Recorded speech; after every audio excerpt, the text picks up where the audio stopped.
I want to get into this MLB situation, and it's funny because yesterday we were talking about how the players didn't approve on the 60-game offer by the MLB. And my argument is that the MLB is not trying to push away the season. I think the MLB is trying to work in what the owners want to do and what the players want to do. The players want practically all their money in a 76, 80-game season, and the owners want to give the players no more than 30% of whatever revenue is coming in throughout the rest of the season.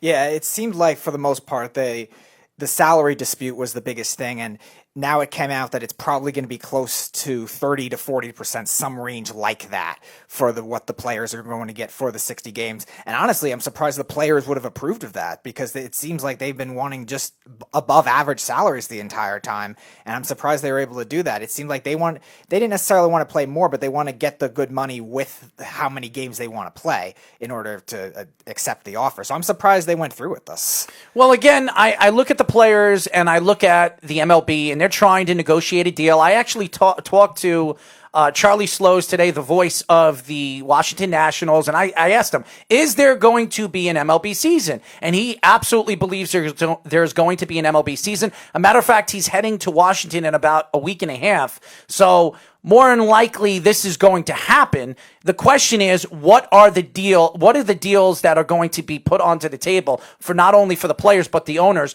where both sides are going to like the deal? Now, I know a lot of people say that the MLB were acting like a bunch of babies, and some of the players, and we've heard all different players. We've heard Mike Trout. We've heard Harper. We've heard Aaron Judge. We've heard all these different Mookie Betts. They all had their own thoughts of where the league is moving towards. You know, the new CBA is going to be argued about in the next 2 years. And I've been hearing, Charlie actually told me that they're going to implement the DH to the National League possibly with this deal. So that's what I've been hearing. So to me, when you look at the MLB and you look at the expectations of it coming back, you talk about the NBA, you talk about the NHL, they're coming back sometime mid-July, at the end of July.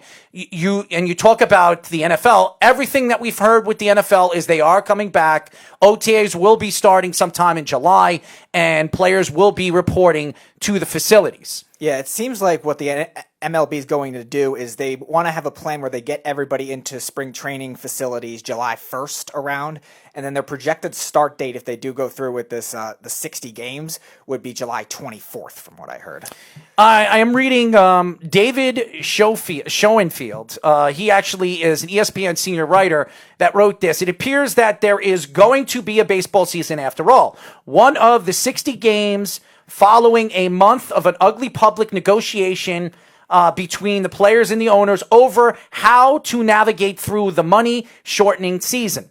In the words of the Reds pitcher Trevor Bauer, COVID-19 already presented a loss situation, and we somehow found a way to make it worse. Anyways, we can at least briefly turn our attention once again to the upcoming season and pretend we're back in the middle of March, talking about baseball and baseball players and the wonder and joy of the best sport on the planet. A season of 60 games, fine here, 60 storylines to watch once those first pitches are thrown. If you read this article, they talk about Garrett Cole being in a Yankee uniform. They talk about Mookie Betts being in a Dodger uniform. Right. So there's so much to look forward to when it comes to the baseball season, which every baseball fan, any baseball fans that are out there, and I'm not talking about Jeff from Tampa, who's a Boston Red Sox fan. I'm not talking about Snug the Cat, who's a Boston Red Sox fan. I'm talking about the league as a whole. When you look at what you expect, the expectations, what's so interesting about going into this season now is some of these teams that you wouldn't expect to be in the hunt to make the playoffs. You're talking about the Chicago White Sox,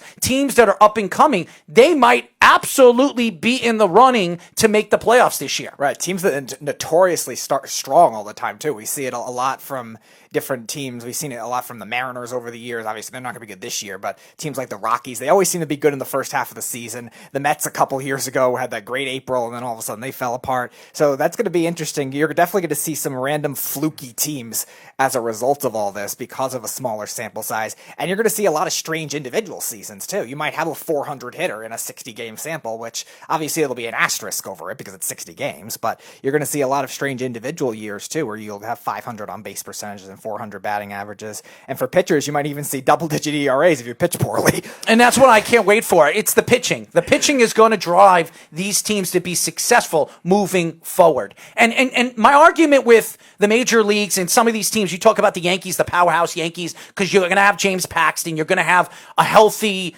Garrett Cole. This is going to be one of the most dominant pitching staffs going into the season. But being that they have missed practically all of spring training, they had no regular season, there is no room for error for the New York Yankees. Everybody is expecting the Yankees and the Dodgers to be in the World Series this year. But the question is, are these teams going to be ready moving forward when you think about a short season, a 60-game season, and making the playoffs? There are a lot of teams that we've been talking about, the Reds being one of them, that could be a sneaky team moving forward with the young talent that they have and the pitching staff that they have moving forward in the National League. So this is going to be a really, really interesting 60-game season, not just for the big top teams that we've been talking about, like the Yankees, like the Dodgers, like the Anaheim Angels that are supposed to be a powerhouse this year. There are going to be other teams that you're not expecting, like Seattle, like the Chicago White Sox, even the Cleveland Indians, where they lost a lot of players this offseason, but because of their short season and their lineup and the young players that they have, they can absolutely be in the mix making the playoffs this year. There's going to be some interesting other facets with it, too, because one, it's going to change a lot of managerial strategy for a lot of these teams, depending on how much starting pitching depth they have, depending on how much, obviously, bullpen depth that they have. They don't have to really preserve for innings limits as much anymore. Obviously, you're pitching in a shortened season, and those pitchers can go harder as a result, throwing the ball. And the other aspect of it is, how are you going to deal with transactions? You have these new 26-man roster, but you also we haven't heard anything yet about how trades are going to work in a shortened season. And we have heard that contracts are going to be still nullified, at least at this point, to be within that season, which is going to be weird too. So any pending free agents, are they going to trade him more urgently or impulsively? It's going to be very interesting because that hasn't been revealed yet in this plan. And then you look at some of the teams, and I'm looking at the American League right now. Even the Baltimore Orioles have a chance to be in competing for the playoffs. As crazy as that may sound, when you look at the talent and the talent on their team, 60 games is not a lot of games. And if a team gets into a 10-game losing streak or a 5-game losing streak, that could cost them the playoffs. It could. And the Yankees, and we've seen this back and forth with the New York Yankees, it took them a little while to get their feet wet into the regular season where they understood how this team can compete and how the dominance that they compete, not only for the relief pitching and their starting pitching, but really their lineup. Remember, if teams and players get into these holes where they can't hit, you're talking about Aaron Judge or Giancarlo Stanton, the Yankees could be in a lot of trouble early in the season where you got teams like the Boston Red Sox, even though they're not expected to win this year, they have a good lineup. They're very dangerous in the middle of their lineup. And teams like, you talk about Toronto with the young talent that they have, what we've been talking about, like the Guerreros. So, so there's so many ifs going into the baseball season. And I was talking to Charlie about this today. Even with the Nationals winning the World Series and what they did last year, there's a very good chance that they might not make the playoffs this year. Remember, early in the season, 50 games into the season last year, they were not in the playoffs. They were fourth in their division. Yeah, so now you're talking about the Atlanta Braves, teams like the New York Mets with their pitching staff and with their lineup this year, with the power that they have in their lineup. They're going to be a lot of dangerous teams in a 60-game season. It's going to be very interesting, and it's going to be very interesting like Aaron Boone and some of these managers taking a chance early in the season winning these games, because if they lose a significant amount of games, the Yankees are going to have to win at least 35 games, in my eyes, to win that division. And I think you also see as well, you're going to see a lot of big streaks make a difference when it comes to this shortened season, because we saw it last year too, especially in the National League. There was a lot of hype between certain teams getting on big streaks. We saw the Giants do it, and then they stumbled. You saw the Mets do it, then they stumbled. Arizona, Milwaukee, teams like that. and those big streaks may be magnified even more. And you brought up the Yankees and the Dodgers. Those teams notoriously start kind of average all the time, and then they get going later. So they might not have that kind of benefit of trying to just grow later in the season like they always do. The dangerous teams to look forward to watching, especially in an early season, the St. Louis Cardinals, they're a very dangerous team. The Braves are going to be a very dangerous team. The Philadelphia Phillies, yes, the brand new Philadelphia Phillies, they're going to be very interesting. And the reason why is they got a new manager in Joe Girardi, who knows how to compete in the National League. He did it with the Marlins, and then he was with the Yankees all those years. Now you're going to get an opportunity to watch these teams and generate some of the offense that they're going to generate early in the season, not only with power, but hitting for average. So it's going to be really, really fun. Baseball is going to be even more fun than anybody thinks that it's going to be. So I'm very intrigued, especially with some of the young teams and the young talent that we've seen so far in the major leagues. And I'm telling you right now, the Anaheim Angels are going to be a very dangerous team